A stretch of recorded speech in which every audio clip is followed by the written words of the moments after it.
Oh wow, look at this, totally shaded. Interesting. So I'm in a very high Heraclitean, there we go, it's a little better. Well, maybe I like the shading. The mysterious one. That's what they called Heraclitus, or the hidden one, in part because of the nature of his writing. And with my best, sort of sleep hair going on here, I'm going to read this, which is one of the longest meditations. I just had a look at it. It goes on for a number of pages, so let's get going.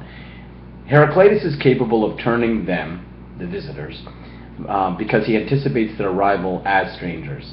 They are able to receive his gifts, his invitation to join them, because they had projected themselves along the way as learners. They arrived already not yet learners. They arrived as apprentices, those who are ready and willing to still in need of guidance. This preparation, as we have already seen, signifies the readiness of the apprentice, a comportment which facilitates the turning. To be directed by the bearing of the sage, the apprentice must already be capable of standing before and passing over into the openness of the sage's dwelling. Heidegger explains how the directive, what we have named evocative saying, issued as an invitation, is received by one who is already moved by a pre-given directedness. Quote, only if this pre-giving has already entered freely into the open region for something opened up, which prevails there and which binds everything presenting. Unquote. This pre-giving names the readiness of the gift of teachability, and the apprentice is bearing. No, let me read that again. This pre-giving names the readiness as the gift of teachability that the apprentice is bearing when arriving to the open region to complete the abode of learning. This readiness is the comportment of the apprentice as one who is capable of hearing the other as other, and who can thereby be released by the alterity of the one who appears as the guide, the mentor. To be released, as we have seen in both the allegory and the Heraclitus story, is to be carried beyond and outside, to be shown the other of one's habitual dwelling, and thereby the essence of one's dwelling. The stranger's consternation is thus a mark of their readiness to learn from Heraclitus, their capacity to be released and turned around, their bearing of teachability. The project of the apprentice culminates in the reception of the invitation to cross over the threshold and to dwell with the sage. The reception of this invitation is reciprocated by the offering of the gift of teachability, which the apprentice offers as the readiness to hear the evocative saying of the sage. To cross over and dwell with the sage, the apprentice hears the poetic saying as an evocation, as a calling forth, a summoning, a citation.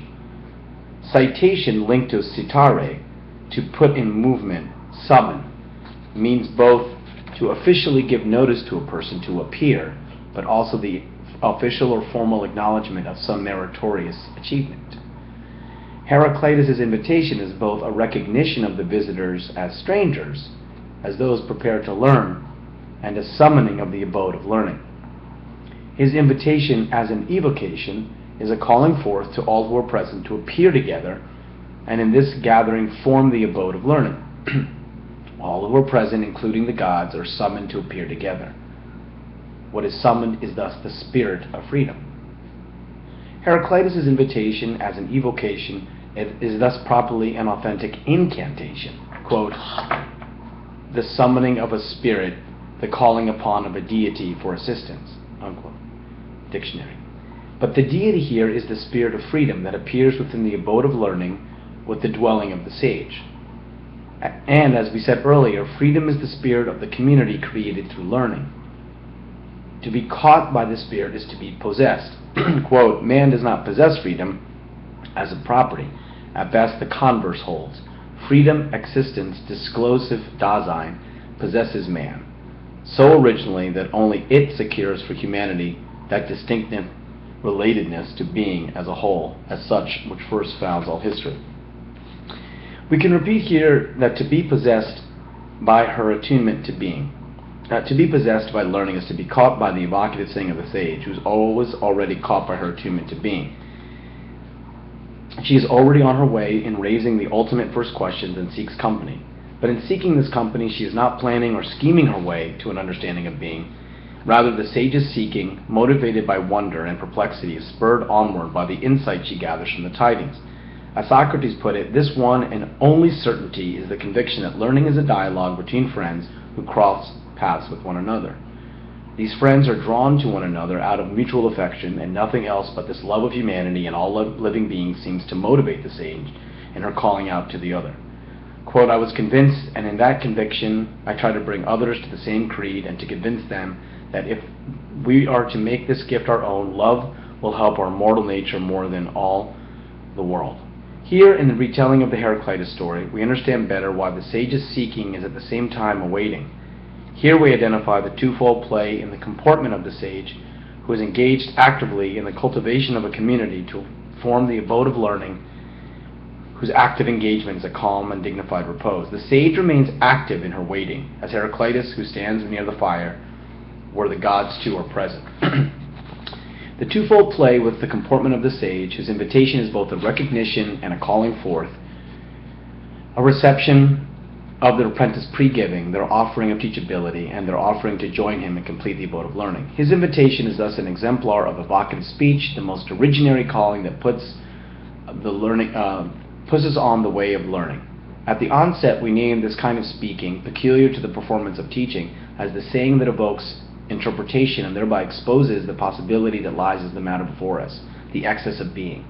Like the question, how is it with the nothing, Heraclitus' invitation points towards the excess of being described as the is not, not yet, beyond beings, or that which is. Heraclitus first turns the visitors to their own strangeness, their own alterity, by revealing the extraordinary within the ordinary, then completes his invitation, which he has already prepared with his steadfast openness, by pointing out what is present but not yet appearing to them, the gods. By pointing towards what is not, not yet, his invitation evokes interpretation. Again, when we say evokes interpretation, we recall the sense in which interpretation describes a response to a calling or message, and this recollects our original meaning of evocative speech. To repeat, when we say something is evoked, we mean something is called upon and summoned forth. Evoke, to call, to voice, vocalize, shares the same root, vocare, as vocation, a commonly expressed description of teaching. Vocare, to call in the phonological sense through word. Vocation, from the Latin vocationem, a call or a sense of fitness for, an obligation to follow, a divine call or spiritual injunction or guidance to undertake a duty. Evocative inquiry calls out our summons, our attention to what is not yet. Our response to this call is properly named interpretation or hermeneutics. For Heidegger, interpretation or phenomenology as hermeneutics is rooted in the verb hermeneuen. Through a playful thinking that is more compelling than the rigor of science, Heidegger refers to hermeneuen to the noun hermeneues and then to the god Hermes. Hermes is the divine messenger. He brings the message of destiny. Hermeneuen is the exposition which brings tidings because it can listen to a message. Such exposition becomes an interpretation of what has been said earlier by the poets who, according to Plato's Ion, are interpreters of the gods. Thus, the performance of teaching, which communicates teachability by delivering the message of possibility, the not yet, is carried forth through evocative poetic saying. To repeat again what we have said at the conclusion of our opening meditation, when we respond or heed because we have heard the call of being, we have become teachable. We now see further why becoming teachable, which is part of the condition for the possibility of learning, involves an ongoing response.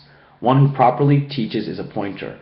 Thus the sage is a pointer, or one who summons through a citation or incantation, but also a builder, one who directs the construction of the abode of learning. And now we can take up more fully what is meant when we say the lover of learning is the animated teacher, the mythic poetic speaker, and the attentive listener.